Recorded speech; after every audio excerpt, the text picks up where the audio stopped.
Bien, voy a permitirme presentarte para iniciar y aprovechar así al máximo nuestro tiempo. Como te Sí, había pero no tienes comentado, que leer. No. no te preocupes, es algo muy puntual, muy concreto, Ujú. simplemente para que los estudiantes sepan con quién van a tener el gusto de compartir esta tarde. Eh, yo te presento también a ellos, como habíamos estado conversando mientras coordinábamos, estos estudiantes de la materia de análisis transdisciplinario 3, ese es el nombre de la asignatura, que tiene como objeto principal de estudio la relación entre comunicación, política y poder. Son estudiantes que están en varios semestres, la asignatura corresponde a quinto semestre, y entonces tenemos gente que puede estar en quinto semestre, un poquito más arriba, un poquito más abajo, y esta es un poco digamos, la característica de quienes nos acompañan hoy. Ya los irás conociendo en la interacción que van a tener. Y para los estudiantes vale la pena comentar y decir que estamos hoy con el profesor Ancísar Narváez, ¿sí? Él es colombiano, doctor en educación. Actualmente es profesor titular de la Universidad Pedagógica Nacional y entre sus funciones principales, que es la de investigar, está trabajando este tema que se ve acá como investigador principal en la temática de iconografía y nación, representación de la nación en dos momentos de conmemoración de la independencia colombiana. Entiendo, imagino, tal vez nos puedes comentar luego rapidito, Ancísar, que como la mayoría de nuestros países estamos en momentos especiales, también muchos por cumplir los bicentenarios de la independencia y cosas como estas.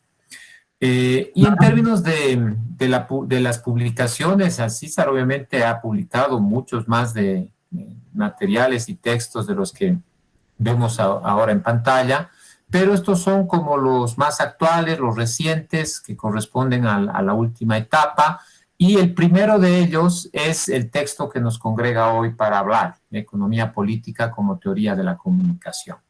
Entonces, dicho esto y hecha de esta manera así muy sencilla, muy en confianza, la presentación de Ancísar, quiero a nombre de la Universidad Católica de la carrera de Comunicación expresar el agradecimiento por haber accedido a compartir esta tarde con nosotros.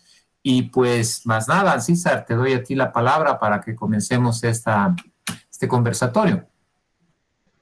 Bueno, Carlos, muchas gracias. Y yo soy el que estoy agradecido porque me inviten a conversar sobre estos temas, porque como usted sabe, este es un campo que no tiene muchos interlocutores entre nosotros. Tú conoces el grupo de ALAIC, sabes que somos muy poquitos y que en general es un campo más bien marginal dentro de los estudios de la comunicación. Quiero también saludar a todos los estudiantes que están presentes hoy en esta conversación, que se trata de una conversación, pues porque ya los aspectos, digamos, conceptuales, ustedes los pueden ver en el escrito, los pueden ver, esos artículos que aparecen ahí, aparecen en las revistas en la red, y no es tampoco, no es el espacio ni es el momento, solamente quiero presentar esta línea de investigación de la comunicación que tiene una larga trayectoria en América Latina. Eh, tenemos que buscar hacer mención de que ¿cómo dijéramos? De que le tenemos que sacar la parte positiva a esta situación que estamos viviendo, porque de otra manera no se nos habría ocurrido hacer este encuentro, dada la distancia, pero como estamos trabajando con este medio, pues aprovechamos y yo estoy encantado de compartir con todos ustedes. Bueno, la economía política de la comunicación es una denominación que utilizamos para el estudio de los medios en el capitalismo. ¿Por qué hago énfasis en esto? Porque generalmente primero, porque la economía política es la ciencia del capitalismo. Es decir, su objeto de estudio es el capitalismo y todo lo que ello implica. El capital, el trabajo, la relación capital-estado, la relación capital-trabajo, la relación capital-estado, las relaciones entre el centro y la periferia del sistema capitalista. Y segundo, porque cuando hablamos de la comunicación, en realidad hablamos de la comunicación moderna, que es la comunicación que está principalmente mediatizada. Eso en primer lugar. En segundo lugar, pues la economía política de la comunicación entonces se ocupa de tres grandes problemas. El problema de la relación, primero que todo, centro-periferia. ¿Por qué? Pues porque el capitalismo se organiza primero como un sistema mundo. Ese sistema mundo no nace en América Latina, no nace en Asia, no nace en el noroccidente de Europa. Y eso es lo que hace que la estructura se conforme como una estructura de centro y periferia, que la estructura se conforme como una estructura de desarrollo y subdesarrollo, o como una estructura de dominación.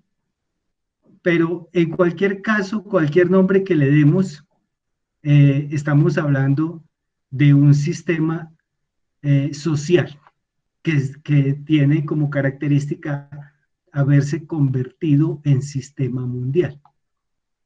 Y ese sistema mundial tiene una característica, y es que trata de estandarizar los procesos económicos y todos los demás. Y entre los procesos que estandariza, no estoy descubriendo, entre los procesos que estandariza están los medios. Entonces, los centros del capitalismo son los que deciden cuáles son los sistemas de comunicación, los sistemas técnicos de comunicación que se estandarizan por el mundo. Y eso lo estamos viendo reflejado hoy en día en una lucha a muerte, por ejemplo, entre Estados Unidos y China, porque le está resultando un poco retador el desarrollo de China en este campo. La segunda relación, que es menos estudiada y que es un poquito más técnica, tiene que ver con la relación capital-trabajo.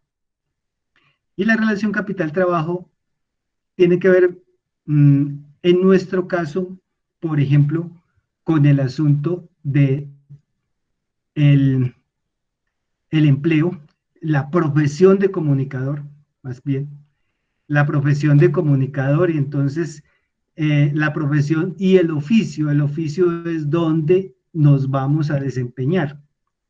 Y en ese donde nos vamos a desempeñar, entonces es lo que llamamos la caracterización de la fuerza de trabajo.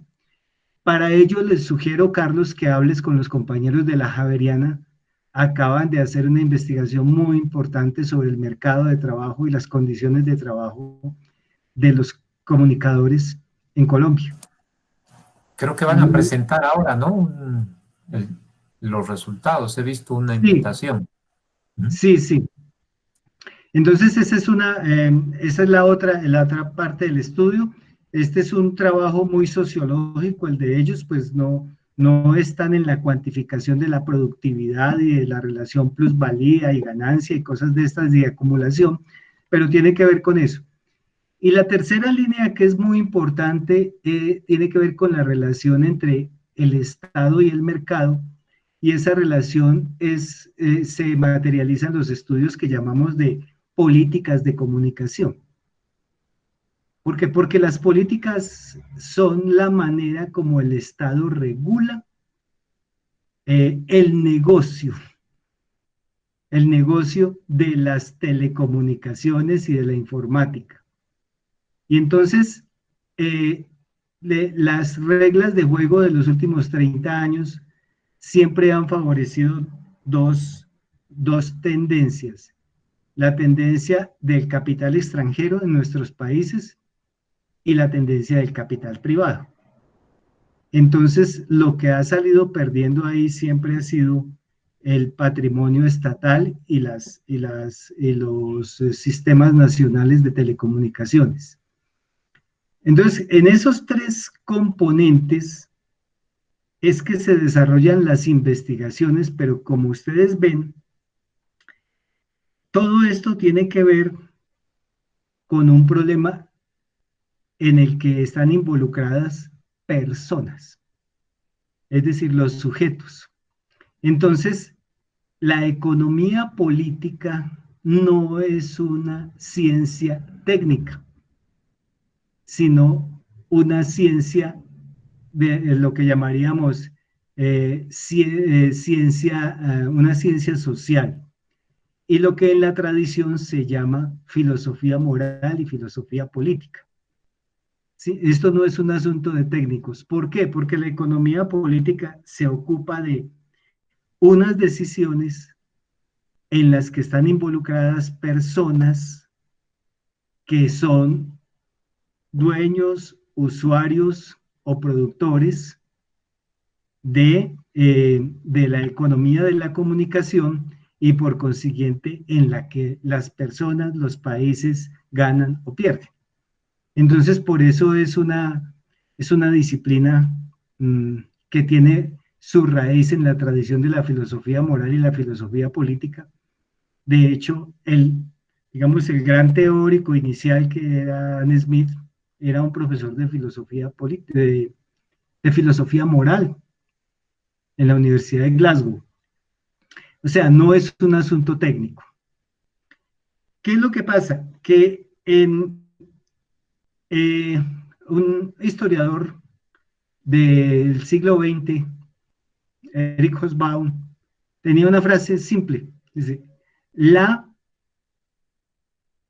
tecnología avanza más rápido que la ideología. Es decir, no es cierto que nuestras concepciones morales, políticas, de justicia, nuestros valores cambien con la tecnología. Lo que estamos viendo hoy es que nuestras sociedades se están volviendo más conservadoras, más desiguales, ¿sí?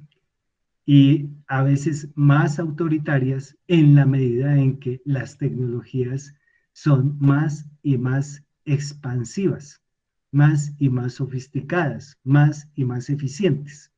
Eficientes en términos de la teoría tradicional de la información, es decir, de la teoría matemática de la comunicación. O sea, tenemos la posibilidad de transmitir más señales, ¿sí? Canales más potentes, a mayor velocidad, con mayor capacidad de interactividad, no de interacción, sino de interactividad. Y entonces en esa medida las tecnologías son más eficientes, pero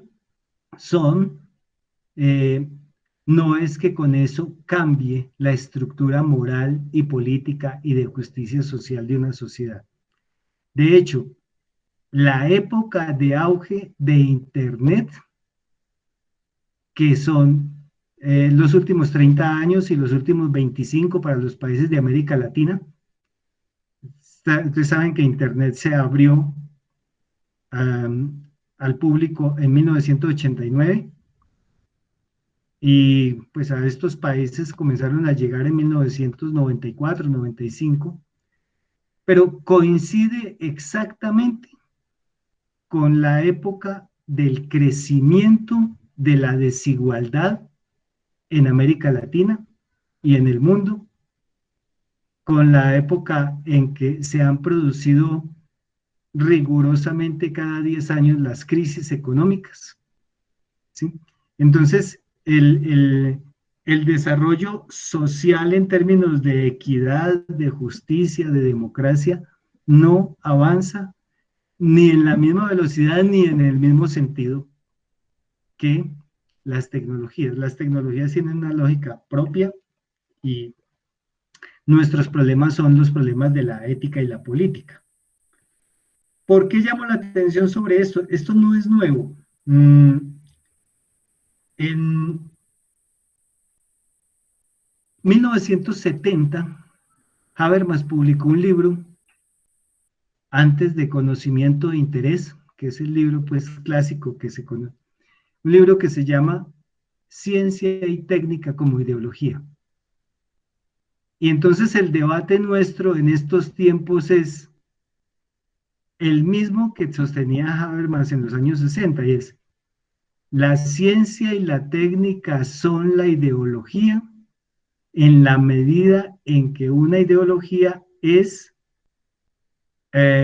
un conjunto de ideas que justifican las relaciones de poder existentes.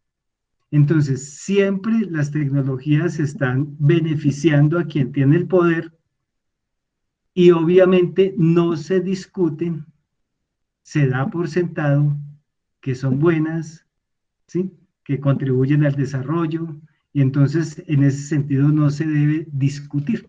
Esa es más o menos claro que la fundamentación tiene pues muchos más argumentos filosóficos y antropológicos, pero lo digo en la que podemos extraer de ahí para el debate de la economía política. Nosotros hemos tenido un grupo tal vez eso no está en el artículo, en la Asociación Latinoamericana de Investigadores de la Comunicación, en la cual hemos identificado como 3 aportes más o menos importantes de toda esta discusión. No voy a mencionar los nombres, sino como las grandes hallazgos. Uno tiene que ver con como categorías nuevas y aportes a la teoría, el concepto de el doble carácter del trabajo cultural. Entonces, el trabajo cultural que produce 2 clases de mercancías.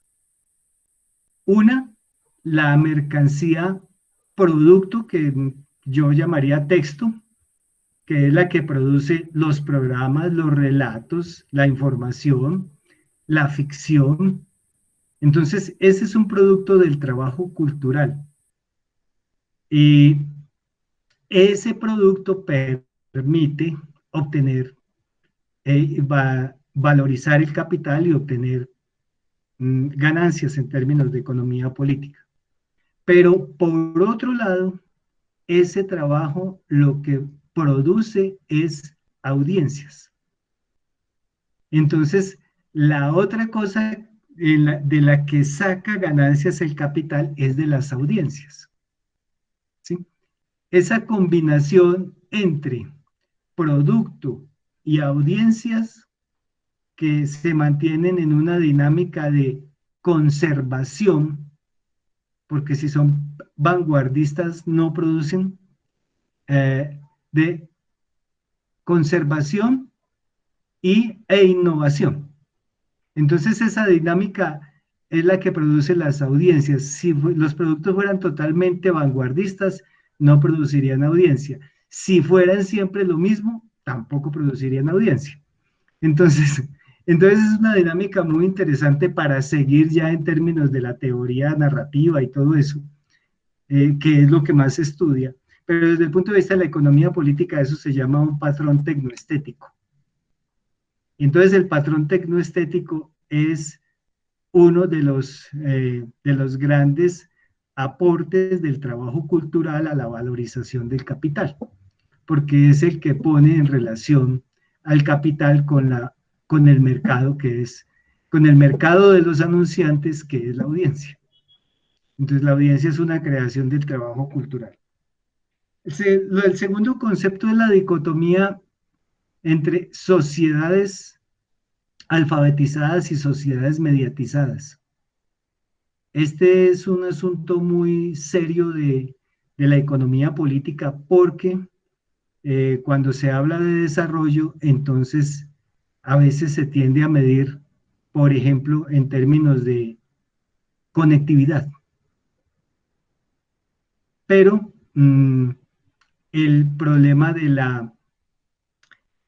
la conectividad es un asunto externo al desarrollo. De hecho, se puede comprar.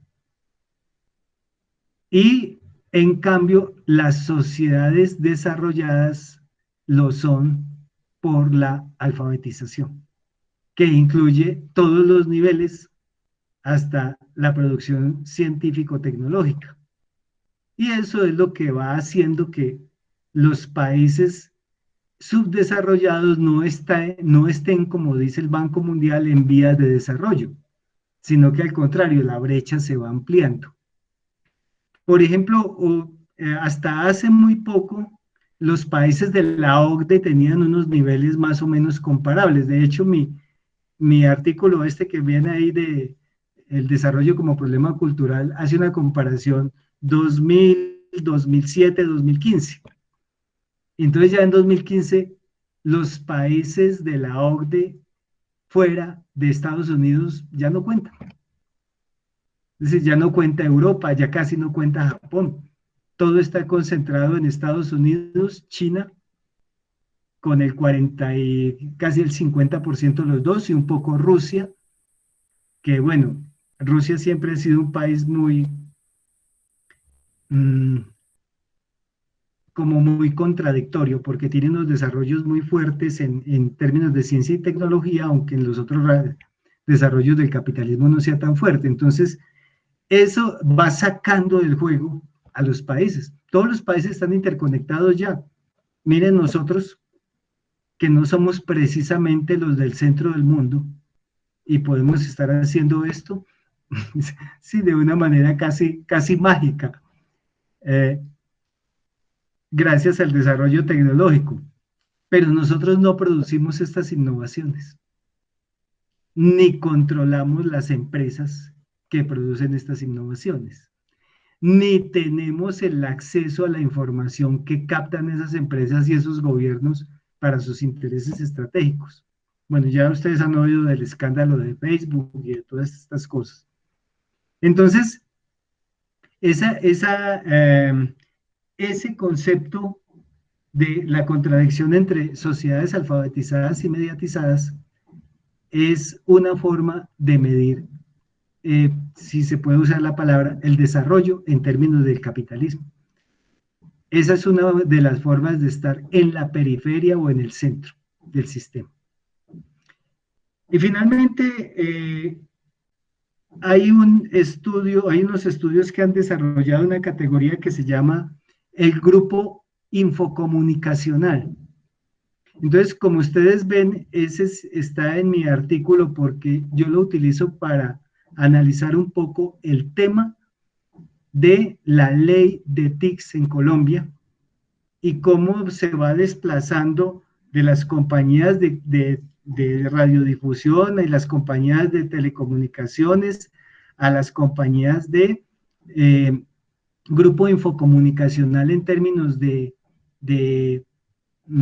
telecomunicaciones inalámbricas, alrededor de las cuales se va organizando lo que llamamos el monopolio. El monopolio es una categoría de la economía política, está desarrollada al final del tomo 3 del Capital. Bueno, eso es una escala en la que van la valorización, la concentración, la centralización y el monopolio. ¿Por qué menciono esto acá? Porque finalmente en el mundo actual van quedando monopolios. Entonces, ustedes ya saben, el mundo de la infocomunicación hoy lo manejan 5 empresas. Y le están resultando unas competencias en China. Entonces son como otras 3 o 4 empresas y eso es lo que constituye el gran, eh, es decir, el reparto del mundo entre las eh, empresas transnacionales que dominan un sector de la economía y el reparto del mundo entre las potencias en las cuales están esas empresas. El reparto del mundo en términos de mercado. ¿Por qué? Porque esto funciona como economía mundo, no como imperio mundo. O sea, la dominación es principalmente económica. ¿Sí? Ese es un concepto que se lo debemos a Wallerstein y el anterior es un concepto que desarrolló Lenin ya por allá en la Primera Guerra Mundial. Entonces, como una de las causas de la Primera Guerra Mundial. Entonces, ese fenómeno se ha venido imponiendo en América Latina. Entonces tenemos grupos infocomunicacionales en todos los países de América Latina. No sé cómo estará la situación en Bolivia, me perdonan, pero por lo que conocemos de México, de Argentina, y lo que escribí de Colombia. Y finalmente, una cosa que me parece muy importante a propósito de la discusión que estábamos haciendo en Colombia, la ley de TIC, es que me permitieron hablar 5 minutos en una sesión en la Cámara de Representantes entre, digamos, 70 oradores, que teníamos 5 minutos, 4 minutos, entonces, pero obviamente no pasó nada con lo que yo vi porque nadie estaba interesado en ese tema. ¿Cuál era el punto de discusión? El punto de discusión era que primero que había que privatizar todo el espectro y concederlo todo para que las empresas privadas extendieran la conectividad a las regiones que todavía estaban desconectadas.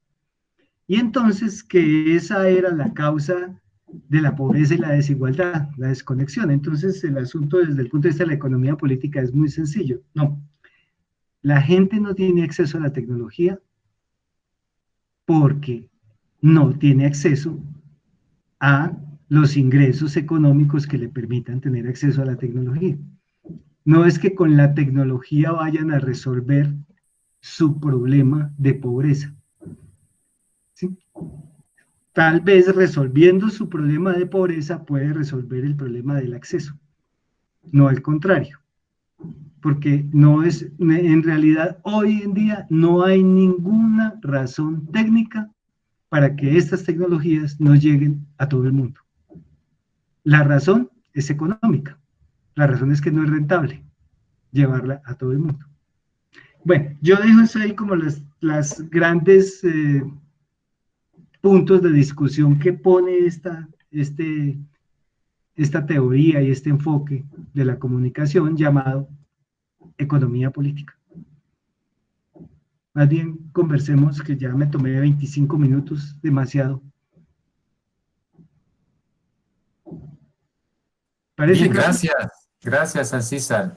Muy interesante en términos de los diferentes frentes que se pueden abrir para pensar, abordar diferentes ámbitos de la realidad desde este enfoque, este abordaje de la economía política, la comunicación.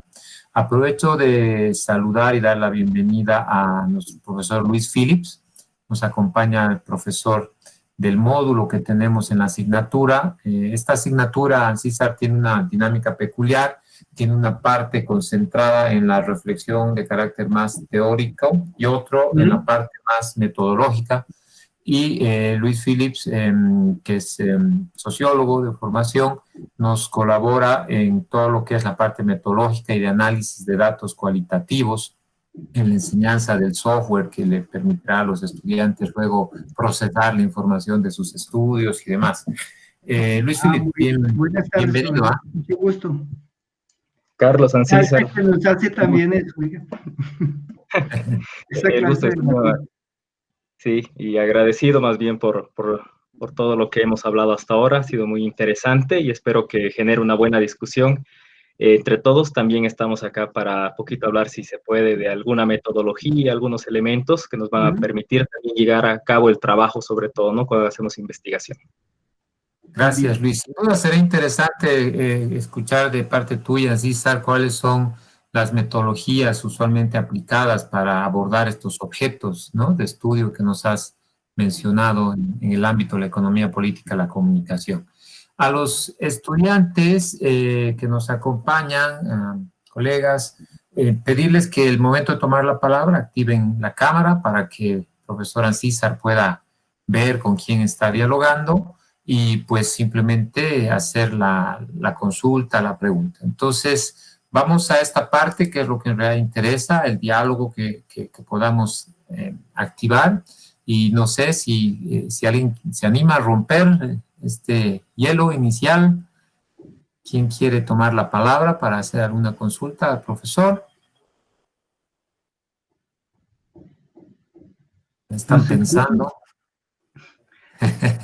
¿Vieron la lectura? Ah, bueno, eso es lo más importante. Ya, yo puedo romper el hielo, pero es que estoy organizando mis ideas porque es mucha información. Dale, Lau, adelante. Ya, sí pude leer el texto, pero en realidad me quedo pensando en una cosa, en dos en realidad. Uno, en lo último que dijo, que es la rentabilidad de la tecnología, que me resuena mucho con una sociedad alfabetizada y mediatizada. Entonces siento que lleva mucho, o sea, como que va mucho de la mano el hecho de que si la rentabilidad de la tecnología fuese más accesible, las sociedades fuesen alfabetizadas y mediatizadas en una mayor medida, ¿no? Y con esto, bueno, nosotros este semestre estamos haciendo investigaciones sobre poder, política y comunicación. Y me queda la duda de, estoy organizando mis ideas para hacer una pregunta concisa. ¿Cómo relacionar la comunicación en torno a la política? Bueno, en nuestro país hay mucho problema político en realidad. Entonces creo que el desconocimiento tal vez es un problema, y esto del desconocimiento sí puede ser un problema, y si la alfabetización y la rentabilidad es algo que puede llegar a afectar. A ver, es que son varias cosas que yo creo que me perdí de mencionar rápidamente. El asunto es que la economía política de la comunicación y la cultura, es decir, incluye también el problema de la economía política del conocimiento y de la economía del conocimiento, a secas. Entonces, para decirlo más claramente, las políticas culturales, entendiendo por políticas culturales todas las que tienen que ver con la producción de bienes y servicios simbólicos, incluyen el conocimiento. Entonces, todos hemos sabido que están de moda los rankings de los países, de las universidades, ¿sí?, en términos de educación, de investigación, de educación superior, y el informe de desarrollo humano de la ONU lo contempla, ¿sí?, del PNUD. Entonces, lo que quiero mencionar con esto es solamente una cosa. La economía política del conocimiento en términos de la relación centro-periferia se mide como en 3 niveles. Primero, los niveles de cobertura de la educación, llamemos básica, media, los niveles de cobertura integrados, pero sobre todo los niveles de cobertura de la educación superior, o sea, de la educación universitaria. Segundo, eso se mide en términos de el gasto de, el número de científicos por millón de habitantes, ¿sí? El número de doctores graduados por año. Y todo eso se traduce también en el número de publicaciones científicas y tecnológicas certificadas por cada millón de habitantes. Y finalmente eso se traduce en el número de patentes por millón de habitantes. ¿Sí? Entonces, eso es una escala que va. ¿De dónde nacen las patentes? Pues de la investigación científica, de la innovación, y de toda la investigación científica va de la mano con la educación superior, y la educación superior va de la mano con la inversión con respecto al Producto Interno Bruto. Entonces, volvemos a lo mismo. ¿Cuánto invierte un país en estos momentos? Estados Unidos el año pasado invirtió 490.000 millones de dólares. Eso es una cifra que nosotros no... ¿Cuánto es el Producto Interno Bruto de Bolivia? Perdonen, ¿algunos lo saben? ¿No? Péguenle una miradita al Producto Interno Bruto de Bolivia. En el 2019. ¿Colombia? ¿Cuánto? 40.000 millones. 40.000 millones. 40.000 millones, bueno, sí. El de Colombia es 250.000 millones. O sea, Estados Unidos invierte en investigación y desarrollo 490.000 millones el año pasado. O sea, invierte el doble de todo el Producto Interno Bruto de Colombia. Ahora, China invierte 400.000 millones, o sea, invierte 10 veces el Producto Interno Bruto de Bolivia solamente en investigación y desarrollo. Entonces, lo que digo es, en términos de economía política, eso se va centralizando.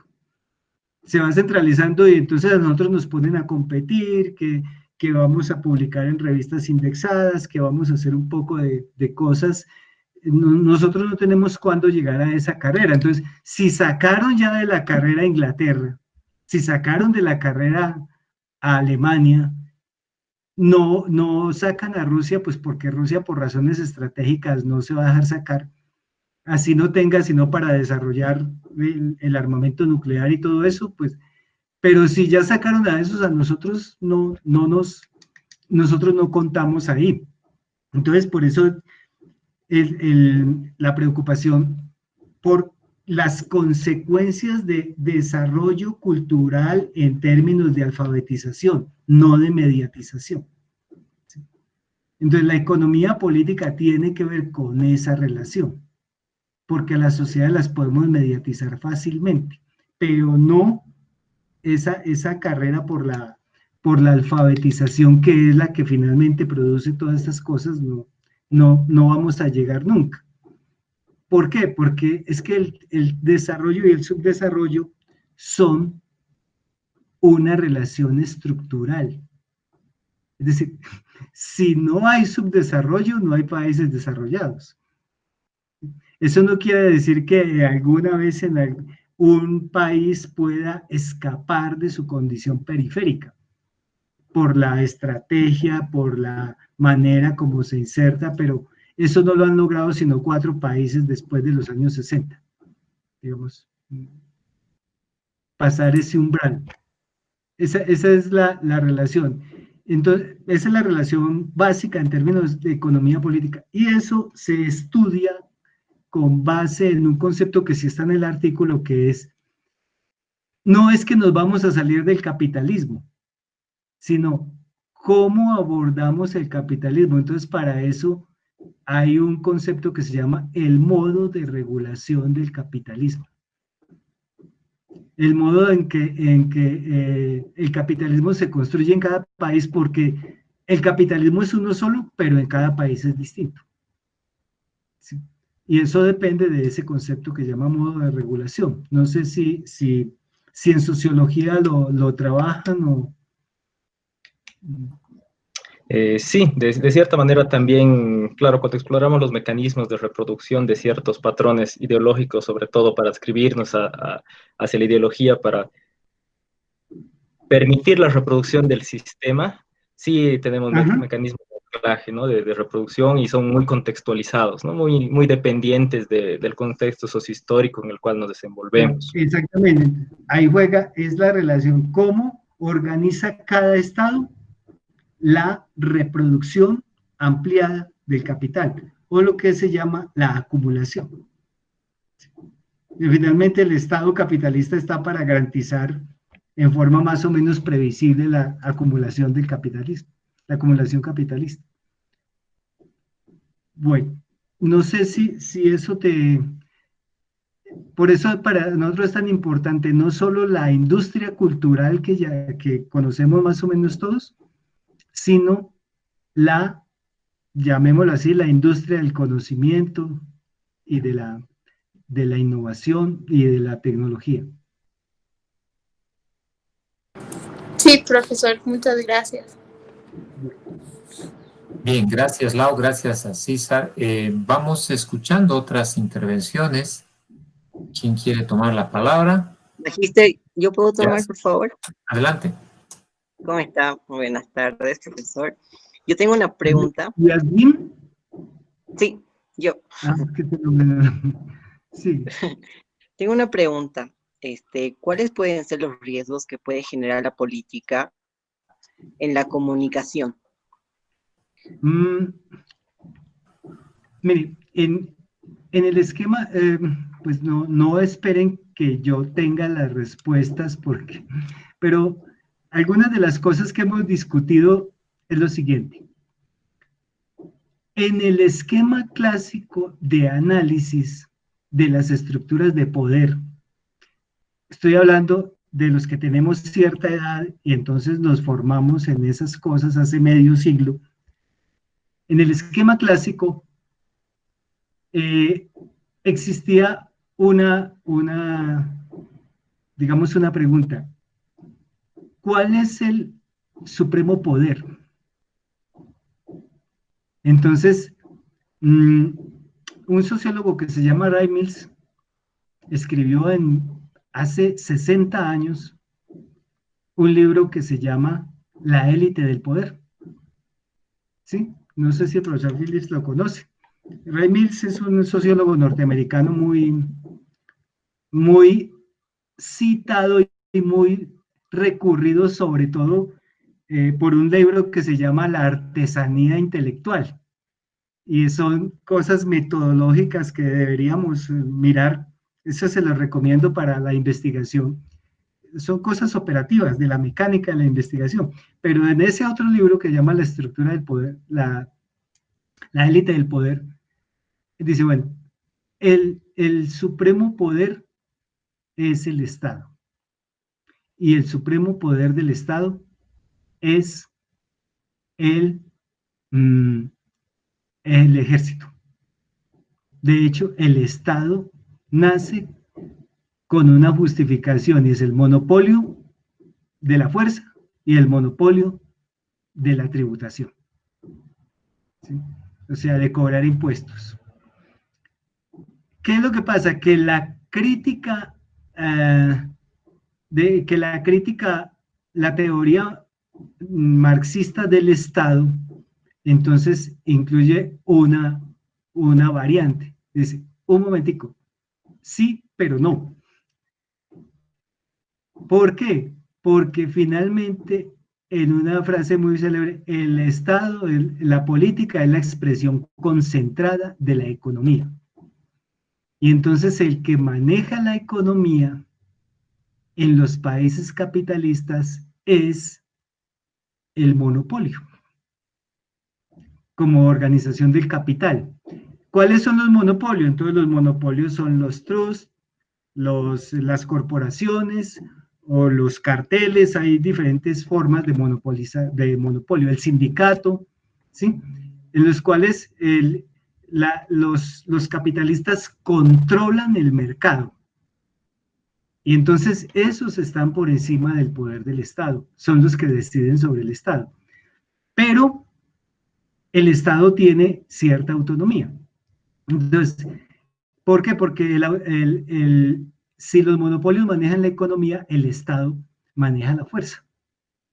Y entonces siempre existe esa pugna entre el interés general que se supone defiende el Estado, que es el interés general de todos del sistema de capitalista, y el interés particular de los monopolios.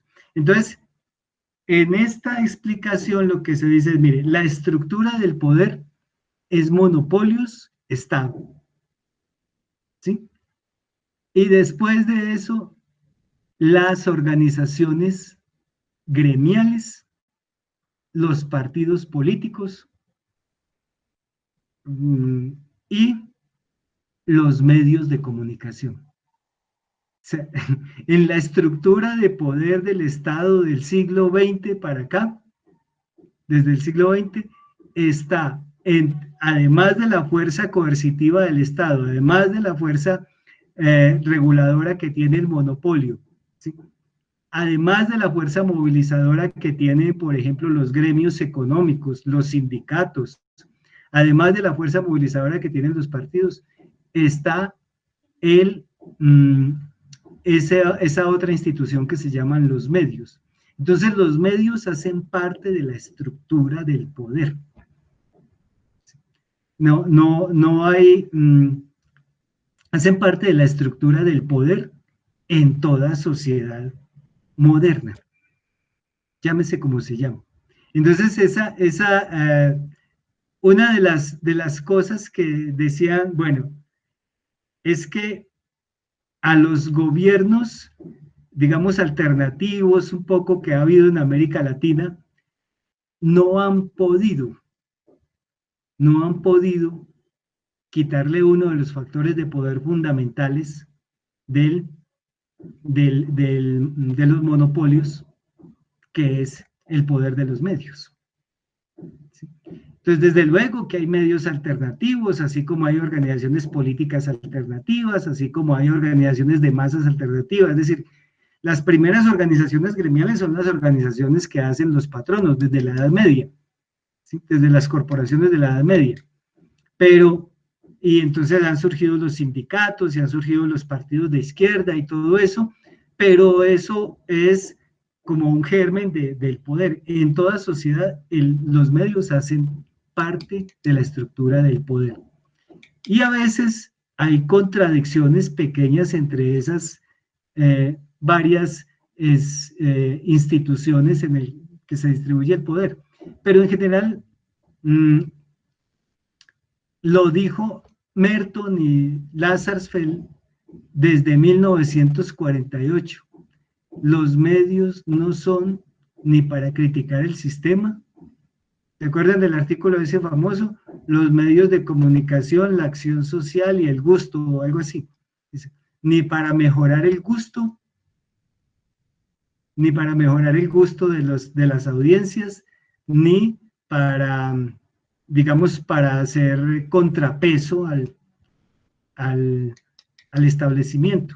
Dice, hay unas manifestaciones por ahí aisladas que además existen porque el poder las deja existir, pero no es mucho lo que se puede hacer con él. De hecho, hoy en día, en la máxima, digamos, jerarquía del poder, de la relación entre poder y medios, que es Estados Unidos, es decir, el poder más grande desde el punto de vista político y militar, y los poderes más grandes desde el punto de vista económico y tecnológico.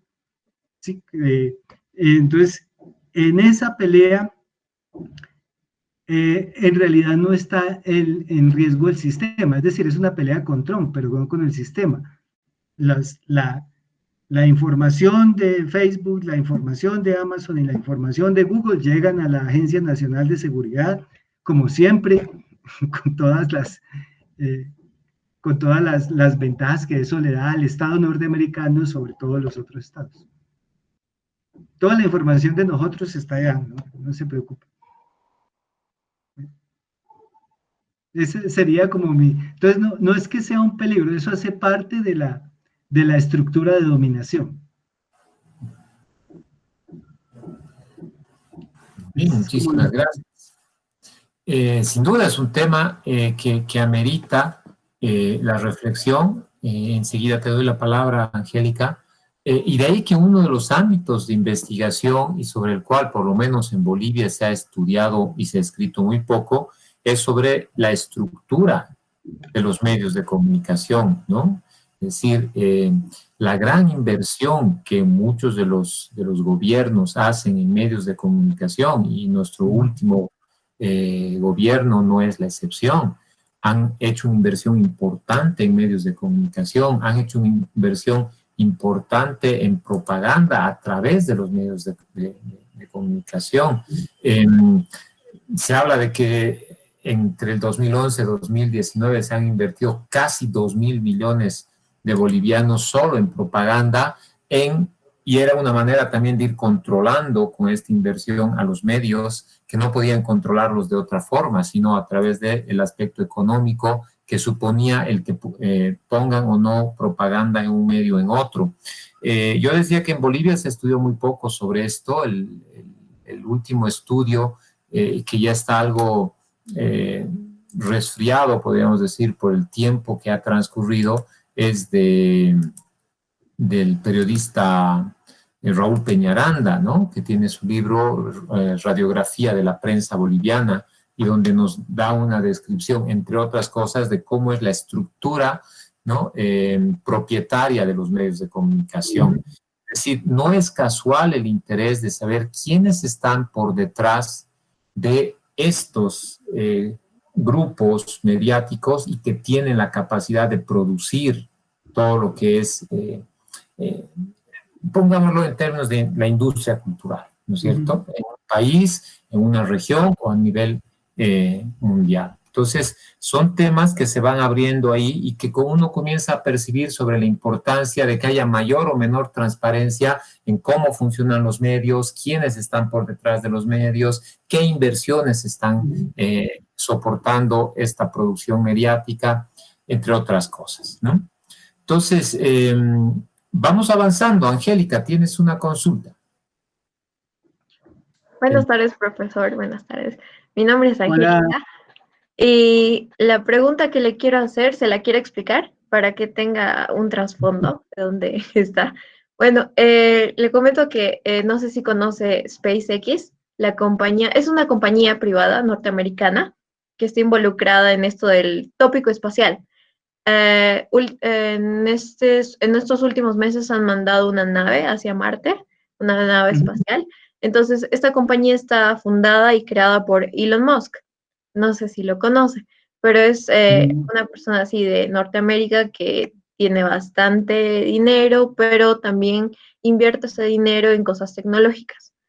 Y uno de sus proyectos es Starlink, que son como 12.000 satélites que se dice que van a recubrir, no, van a rodear la Tierra y van a crear una red satelital de Internet, una red global.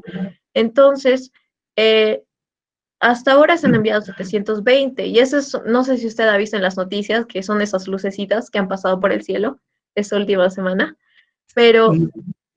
Sigue, tranquila. Sí, pero esto es como, entonces, ¿cómo podemos nosotros evitar, en el texto no se hablaba mucho de lo que es, de que la cultura americana, no solo la cultura, sino Norteamérica está imponiendo de alguna manera, está imponiéndose en otros países, ¿no? Y como hablábamos últimamente de que Estados Unidos es una gran potencia y quiere adquirir todo el poder. Entonces, ¿cómo nosotros podríamos decir no a esto? ¿Cómo podríamos decirle, no, yo no quiero que Estados Unidos haga cosas en mi país, pero si esto nos va a beneficiar, ¿no? Entonces, no hay una manera de frenarlo, no hay una manera de decir no a su poder. Y se sabe, ¿no? Que este servicio cuesta 50 billones de dólares al año. Entonces, no sé. Bueno, 50 millones son 50.000 millones en términos de los norteamericanos. Sí. Ellos cuentan, o sea, no es mucho realmente. Lo que pasa es que tú me haces la pregunta existencial para nosotros, y es, en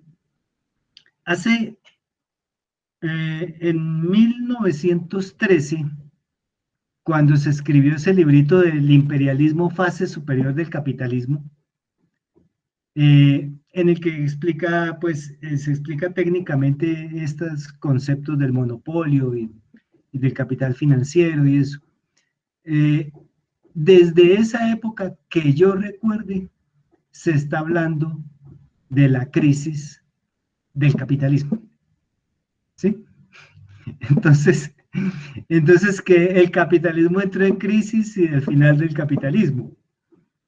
Y resulta que, claro, los que estaban escribiendo, los que estaban discutiendo eso, que eran los teóricos de esa época, Lenin estaba polemizando con unos sociólogos como Hilferding, como Sombart, como, es decir, con otros sociólogos no marxistas, pero todos estaban hablando incluso de Max Weber estaba en ese tiempo hablando del estado del capitalismo, y la idea era, el capitalismo llegó a su crisis final. Y entonces, con base en esa idea, fue que se dio y se construyó toda la narrativa de la Revolución Rusa, de la Revolución Bolchevique. Pero resulta que de ahí resultó otra cosa, o sea, nada salió como se había previsto. ¿Sí? No hubo la Revolución Mundial, no hubo la Revolución Europea, ¿sí? Entonces, no se descolonizó todo el mundo. Entonces siguió la lucha y después se creyó que con el Estado, que con la crisis del 29 era el fin del capitalismo, y en vez de los movimientos obreros tumbar el capitalismo, lo que llegaron fue el fascismo y el nazismo, entonces, y el militarismo. Entonces, después se creyó que no, que el capitalismo se iba a poder manejar a través del estado de bienestar, ¿sí? Y la socialdemocracia, y resulta que llegó el neoliberalismo y nos derrumbó todo el edificio de la posible convivencia. Entonces, ahora el neoliberalismo entró en crisis y la globalización neoliberal entró en crisis y están volviéndose a arrinconar las economías capitalistas más poderosas sobre sí mismas, ¿sí? Bueno, y ahora nos cae el coronavirus y quién sabe qué va a pasar. Entonces, lo que te quiero decir es, el capitalismo es lo único que sí, al que sí se le puede utilizar la palabra de moda, resiliente. Recuerden que todo el mundo está hablando de la resiliencia y Entonces, el capitalismo es un sistema del cual estamos prediciendo el fin hace 100 años, hace 110 años exactamente. Entonces, esa crisis final del capitalismo no ha llegado. Lo que a mí me da temor es que en la historia, cada que ha entrado en crisis un modo de regulación, en crisis profunda, ha estallado una guerra. Y eso sí me asusta, porque los medios de guerra que hay ahora, pues la guerra mundial, la Segunda Guerra Mundial fue horrible, pero esta sería, ni siquiera lo imaginemos. ¿Qué es lo que uno piensa ya como sujeto político, histórico, aquí y ahora?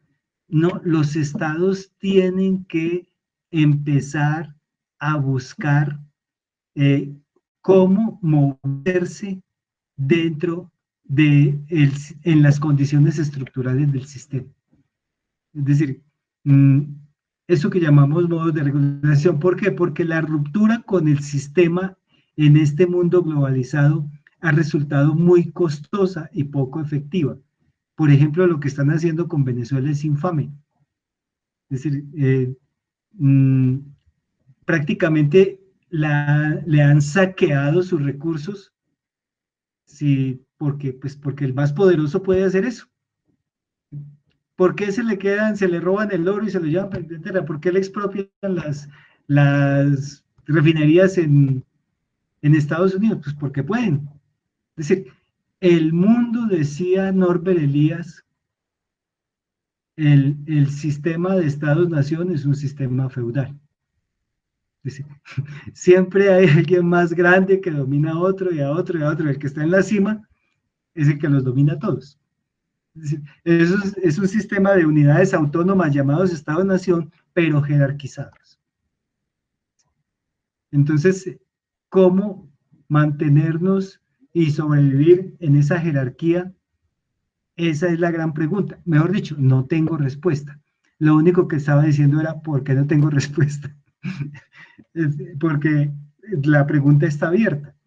Es decir, lo que yo veo es, la salida radical, la ruptura es muy costosa. El sometimiento es muy costoso. ¿Sí? La ruptura es muy costosa, el sometimiento es muy costoso, la competencia es imposible.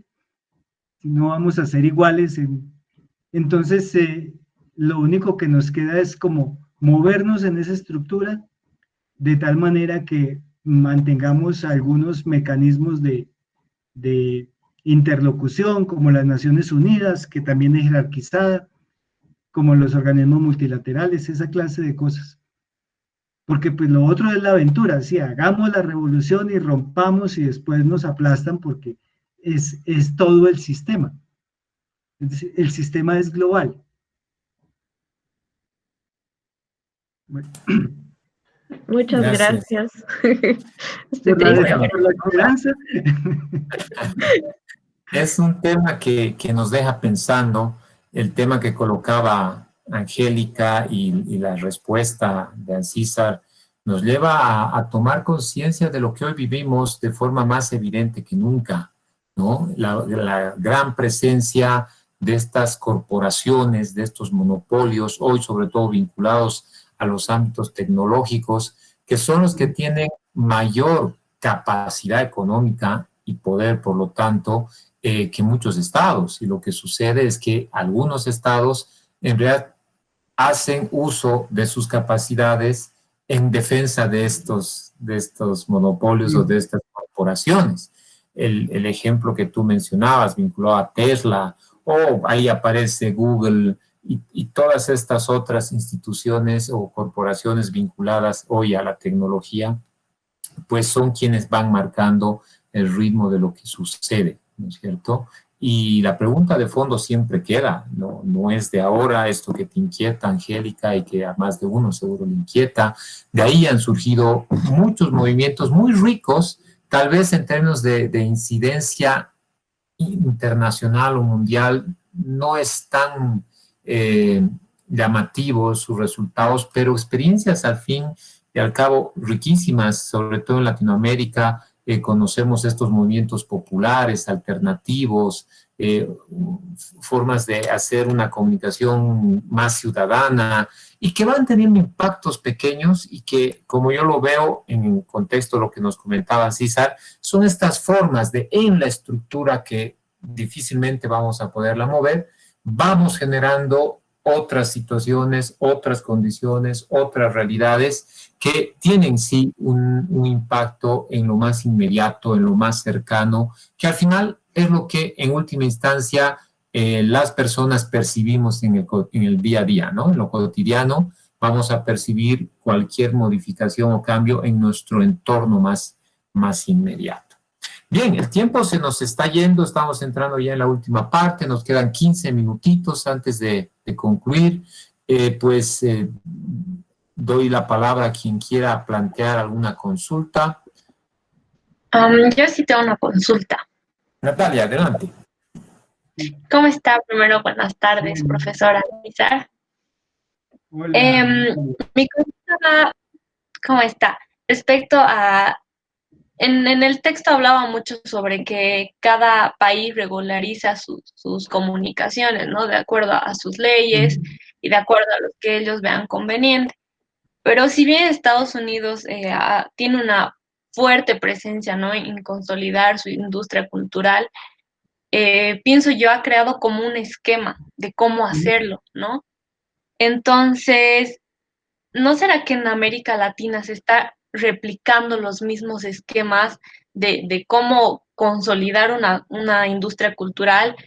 Y esto de que hablaba de las sociedades alfabetizadas y mediatizadas, ¿no será que nosotros en vez tal vez de combatir, se puede decir esto, vamos más bien ayudando a sobrellevar a que volvamos a lo que antes se hablaba, ¿no? Que era el imperialismo cultural, a que se consolide nuevamente o que se haga más fuerte el imperialismo cultural?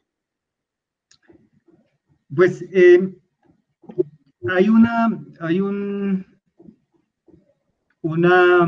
como una evolución de los términos. Entonces hablábamos de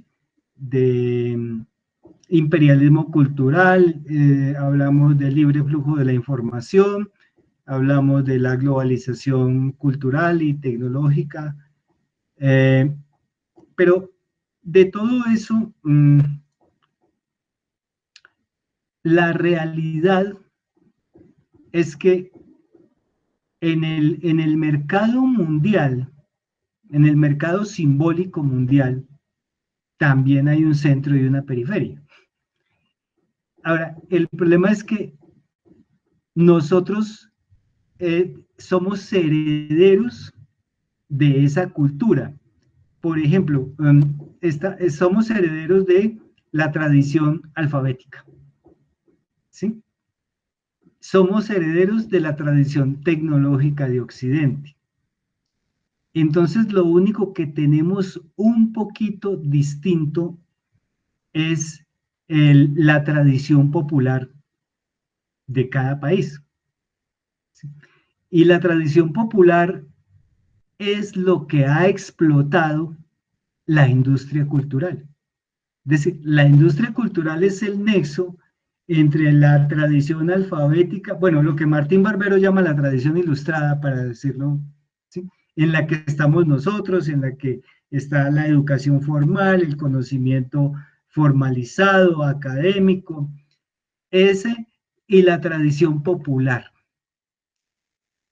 Las tradiciones populares estructuralmente también son homólogas, pero son distintas. Entonces, lo único que nosotros podemos contraponer a eso es una tradición, digamos, como la industrialización de la tradición popular, ¿sí? Si queremos trascender. Y eso es lo que se ha hecho, es decir, en eso ha sido exitoso, por ejemplo, Brasil, México, ¿sí? Incluso yo la última vez que fui a La Paz, a un seminario de ALAI, me traje 5 o 6 películas de bolivianas. Entonces es muy interesante verse en las películas de su propio país. Esa es una experiencia, ese efecto que llaman espejo es muy interesante, pero es muy importante porque miren, en ese terreno es donde nosotros tenemos un poco un nicho, ¿sí? Porque nosotros podemos hacer buenas historias cinematográficas, pero no tenemos industria de las cámaras, por ejemplo, ¿sí? De los sistemas de los sistemas de 3D. ¿Por qué? Porque eso no viene de la tradición popular. Eso viene de la tradición científica. Entonces ahí es donde nosotros nos ponemos como en la disyuntiva. Oiga, si queremos hacer buen cine tenemos que tener buena tecnología, pero la tecnología no la producimos nosotros. Es decir, no viene de la tradición popular, ni de la tradición popular de ellos, ni de la tradición popular de nosotros. Eso viene de otra cultura. Es decir, eso del Silicon Valley, los computadores y la alta tecnología no lo producen los californianos, lo producen los ingenieros y los científicos que son de todo el mundo, que son hindúes, son japoneses, son de Singapur, son de Colombia inclusive, hay personajes allá. Eso no dialoga con la tradición popular. O sea, la tradición popular no es la que compite en este terreno. Entonces, tenemos que vencer la esquizofrenia, la relación de doble vínculo de amor y odio con esa tradición. Para ponerlo más claro, todos estamos usando celulares y tabletas para esto, ¿sí? Pero esto no viene de la tradición popular, sino de la tradición alfabética, de la tradición ilustrada. Que lo utilicemos para los movimientos populares o para la narrativa popular es otra cosa, pero entonces esa esquizofrenia es la que a veces nosotros tenemos que, esto ya hace parte del sistema, y lo que el sistema reclama es redistribución. Es decir, no es luchar contra la ciencia, es cómo redistribuimos el acceso a la ciencia, sobre todo a la producción científica. No es rechazo a la tecnología, cómo hacemos para que haya una redistribución justa de acceso a la tecnología y también de posibilidades de producción. Creo que en eso la comunicación popular y la educación popular siempre hemos tenido una suerte de esquizofrenia. Es decir, no nos gusta, pero queremos que haya redistribución. Bueno, te daría. Gracias a César, gracias a Natalia por la consulta. Esto último es una constante, ¿no?, en toda la reflexión latinoamericana, y la crítica en algún momento era esta, ¿no?, que muchas de estas acciones, más que cuestionar y proponer una otra forma de hacer, simplemente reutilizaba las lógicas y las estructuras, pero con estos otros fines, ¿no? Pero puede ser una forma válida al final, si esto está implantado, pero nos permite a nosotros amplificar, difundir, compartir nuestra cultura, pues es una opción completamente válida. Y hay países, como apuntaba bien César, que lo han sabido hacer. México, Brasil son como los referentes más importantes de producción en esta línea, de todo lo que es la industria cultural latinoamericana. Pero en los últimos años Colombia también ha dado un paso importante con su producción en temas de miniseries, telenovelas, ¿no? Sí, y es parte muy narcotizadas. ¿Ah? Muy narcotizadas. Sí, porque hay una apología del mundo del narcotráfico, pero que han explotado en esta secuencia lógica casi... Pero esa es la tradición popular en Colombia. Es decir, si al público colombiano no lo atrajera eso, no se viera reflejado ahí. Exacto. Y no hubiera proliferado. Sí, ese es... Bien, no, sin duda, aquí hemos ido simplemente apuntando temas que podrían ocuparnos sesiones enteras para hablar solo de este ámbito, y yo les agradezco. Tal vez para ir cerrando, no sé, Luis, ¿tú quieres hacer alguna consulta final? Sí, ¿no? El tema primero es apasionante, ¿no? Como bien dicen, podríamos hablar largo y tendido y extendernos, pero ya de una manera más pedagógica quisiera que nos digas, por favor, Ancísar, algunos elementos metodológicos que ustedes utilizan allá para llevar a cabo las investigaciones. Apuntes, simplemente. Mira, es que hay toda la metodología en términos como de la reflexión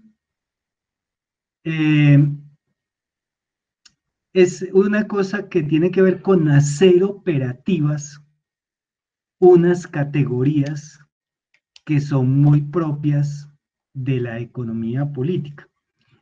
Y esas categorías son, por ejemplo, hacer operativa la categoría de explotación de plusvalía en la industria informática. ¿Sí? La categoría de plusvalía en la industria informática. Es decir, en general nosotros nos valemos es de las series estadísticas que se producen en todas los registros de información. Desde las estadísticas mundiales, como estas que miramos aquí del Producto Interno Bruto, hasta las estadísticas de los oficiales de todo tipo, de las empresas, de los estados, de los organismos internacionales, que tienen series estadísticas más o menos más confiables o menos confiables. Es decir, yo por lo menos no tengo capacidad técnica para levantar esa clase de información. Me valgo de las fuentes oficiales. Primero que todo. En Colombia se publica un índice que se llama las 100... bueno, ahí está citado en el artículo. La revista Semana publica 1000 empresas, la revista Dinero publica 5000 empresas, la revista Fortune 500 publica las 500 de Estados Unidos y las 500 globales.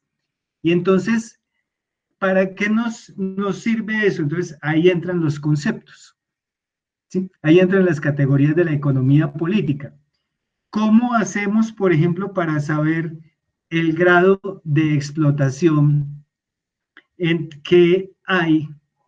Porque aquí hay una cosa muy importante en la que la economía política y el llamado capitalismo cognitivo son dos vertientes del análisis de esto muy distintas. ¿Por qué? Porque, por ejemplo, en economía política a nosotros nos interesa cómo las empresas extraen plusvalía de los trabajadores, de las empresas, ¿sí? En cambio, todo esto del capitalismo digital y cognitivo, lo que suponen, y esa será otra discusión, es que las empresas de informática explotan a los usuarios. Y entonces que nosotros no trabajamos para ellos ni nos explotan. En cambio, ahí sí es apropiada el concepto minería de datos. Porque ellos lo que hacen es extraer, así como nosotros, uno va a la tierra, excava y extrae. Esa es la minería, ¿no? Así hacen, pero no nos explotan porque no nos están poniendo en una relación laboral ni de mercado,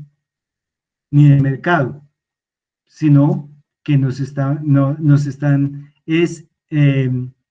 extrayendo una parte de nuestra actividad que se convierte para ellos en datos. ¿Pero quién saca eso?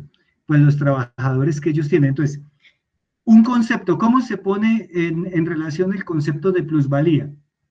¿Cuántos empleados tiene Apple?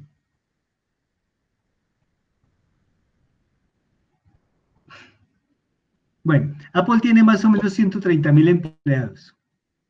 ¿Sí? O sea, 130.000 trabajadores. Esos 130.000 trabajadores le producen una ganancia cercana a 60.000 millones de dólares al año. Entonces, primera, ¿cuánto le produce de ganancias por trabajador? Le produce casi 450.000 dólares por año. Entonces, el grado de explotación, a pesar de que sea gente que gane mucha plata, es muy alto. Porque la explotación se mide en relación, lo que produce en relación con lo que gana. Entonces, es muy posible, muy pocos trabajadores se van a ganar 450.000 dólares al año. Se ganarán 100.000. Pero entonces, mientras ellos ganan 100.000, producen 450.000, o sea que Apple es una empresa altamente de alta explotación. Ahora, Si a eso lo analizamos en la relación centro-periferia con las maquilas que ellos tienen, entonces las maquilas pagan una centésima parte de lo que paga Apple. Entonces, las maquilas obtienen más plusvalía de unos trabajos menos calificados, ¿sí? Juntan a los trabajadores por allá en unas cosas que parecen galpones de pollos, ¿sí? Pero el otro problema es que una parte de esa plusvalía de la maquila se la transfieren a Apple, a la matriz. Entonces, hacer operativas las categorías es poner en relación las cifras con los conceptos. Básicamente esa es la metodología. Sí, pero la relación de Apple es una relación de accionistas con trabajadores, o sea, los accionistas son los dueños. Entonces, ¿cuánto se valoriza, cuánto aumenta, digamos, el ingreso, las ventas, cuánto la explotación y cuánto las ganancias? Es que las ganancias son una medida de la explotación. A los accionistas de todas maneras les interesan las ganancias, ¿sí? Entonces, ¿por qué? Porque las ganancias son las que permiten que les lleguen a ellos dividendos, o sea, una parte de la plusvalía cada año. Bueno, eso es una parte. La otra parte es el asunto de la reinversión. Apple en este momento tiene casi 200 mil millones de dólares en efectivo. No sabe qué hacer con ellos. Entonces, 200 mil millones de dólares es, según lo que ustedes me dicen, 5 veces la economía boliviana, ¿sí? Es casi la economía colombiana, ¿sí me entienden? Entonces, esa es una cosa que a uno como que no le cabe en la cabeza. ¿Qué hacen con este dinero? Resulta que ahora las tasas de interés están en cero, ¿sí? Entonces, si ella la deja en Estados Unidos, le toca pagar impuestos. Entonces, la relación entre tributación, ganancias, ¿sí? Dividendos es otro de los aspectos de la economía política. Son puras comparaciones de las estadísticas con los conceptos. Básicamente es decir, como la parte operativa. Entonces, eso que yo les estoy contando de Apple es que hay que hacer una sumita, una divisioncita, una regla de 3. ¿Por qué? Porque detrás de eso lo que hay es un concepto. El problema de la circulación. Entonces ahora el mundo está en crisis económica, pero las bolsas están en alza. Y la que está creciendo más es Apple. O sea, Apple en este momento está valiendo en acciones 2 billones de dólares. O sea, está valiendo 10 veces Colombia. ¿Sí me entienden? Casi 10 veces Colombia, 9 veces Colombia. Entonces, es una cosa inimaginable. ¿Por qué? Porque si Apple deja la plata en Estados Unidos, le cobran impuestos. Entonces se la lleva para Irlanda, que es un paraíso fiscal. Entonces, como la Unión Europea tiene reglas para que no haya evasión de impuestos, entonces la Unión Europea sanciona a Irlanda porque no le cobra impuestos a Apple. Pero ellos obtienen unos beneficios porque mantienen eso en sus bancos y entonces sus bancos dan apariencia de solidez. Pero, entonces, ¿qué pasa? Un último dato. Es que me olvidé de la metodología, pero la situación es esta. En este momento las tasas de interés están en cero en casi todo el mundo, ¿sí? Entonces no vale la pena invertir en el sector financiero, no pueden tener la plata en bancos. Entonces, ¿qué está pasando? Los que tienen plata están bregando a comprar acciones porque se supone que que es la única cosa que puede dar ganancias. Y la otra es, entonces, dar ganancias, ¿qué quiere decir? Que se van a valorizar. Entonces, ¿cuáles son las que tienen perspectiva? Las empresas de TIC. Y entonces por eso está esa espiral. de valorización. Prácticamente se ha duplicado en el último año. Esa es, entonces, metodológicamente que hay que trabajar todas las series estadísticas. Las series estadísticas, la información estadística, le da a uno sentido si uno tiene conceptos para aplicárselos a esa información estadística. Eso es como, perdonen que me haya extendido tanto, hay que tener los conceptos, es decir, los conceptos de la economía política, la valorización, la centralización, el concepto de plusvalía, el concepto de renta, el concepto de acumulación, ¿sí? Todos esos conceptos tiene uno que buscar cómo los aplica con las estadísticas que, si no las producimos nosotros, están en el registro. Pero eso ha sido así desde siempre. Es decir, por ejemplo, Lenin escribió un libro donde puso ¿cómo dijimos? Aplicó todas las categorías del capital al análisis de Rusia. Y el libro se llama El desarrollo del capitalismo en Rusia. Pero entonces lo que Marx había teorizado con base más o menos en la economía inglesa, Lenin lo hizo con la economía rusa.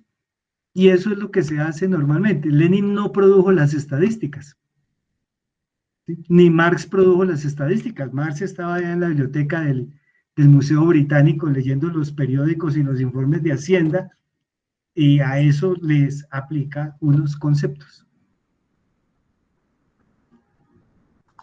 Pero sí, hay que tener los conceptos para que las estadísticas le digan a uno algo.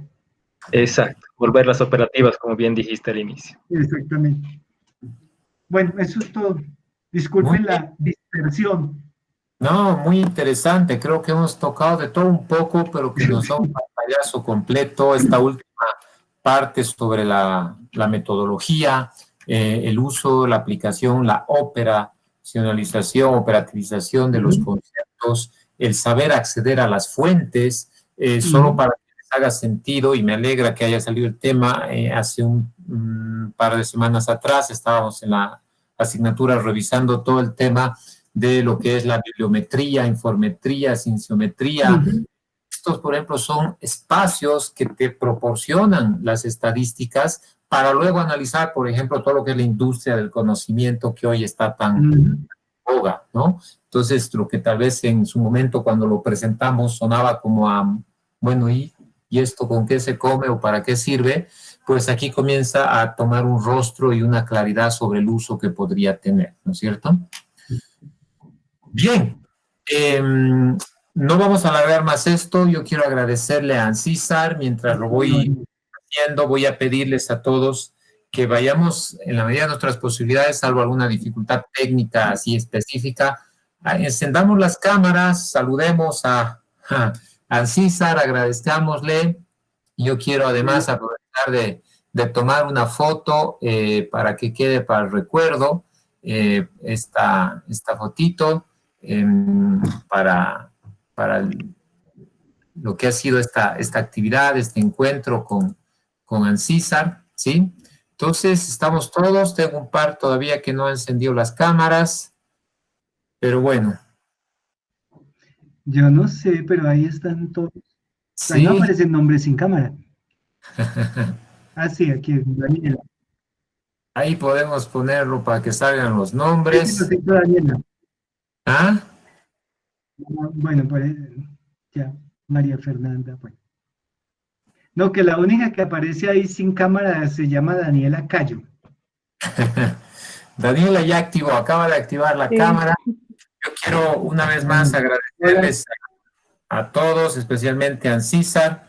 Nos vamos despidiendo. Una forma de hacerlo, pues les pido que saludemos a Ancísar a través de las pantallas, y para ponernos a tono, pues yo pongo un poco de música colombiana de fondo. No, muchas gracias a ustedes por la atención y encantado de poder hablar de estos temas. Gracias por la invitación. Mucho gusto, profesor Luis, mucho gusto a todos los compañeros, los estudiantes. Oye, pero no veo, si no, mujeres. Fuera de Luis, fuera los profesores, no veo sino... Está David ahí, calladito, pero está. No lo veo. Bueno, en todo caso, mucho gusto y gracias por la invitación y encantado de hablar de estos temas. Gracias a usted por su tiempo. Chao. Chao. Gracias. Hasta luego. Chao, Carlos. Chao, profesor. Hasta Gracias. Chao. Chao.